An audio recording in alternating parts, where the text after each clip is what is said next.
Ang tunay na kagandahan ng isang babae ay nasa kanyang puso.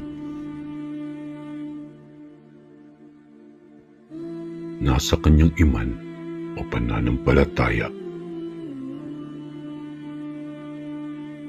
Nasa kanyang takwa o pagkatakot sa Diyos. At pagmamahal sa kanyang kapwa.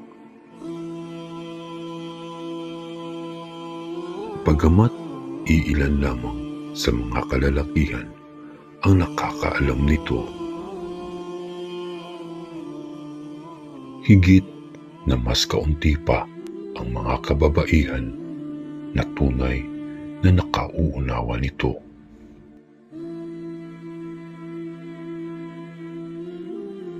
O mga anak ni Adan, katiyakan na aming ibinaba sa inyo ang saplot, kasuotan, upang ikubli ang inyong mga masiselang bahagi ng katawan at bilang palamuti. Ngunit ang saplot ng takwa, takot sa Allah, iyan ang pinakamabuti. Iyan ang kabilang sa mga ayat, aral, kapahayagan ng Allah, upang sakali sila ay matutong makaalala.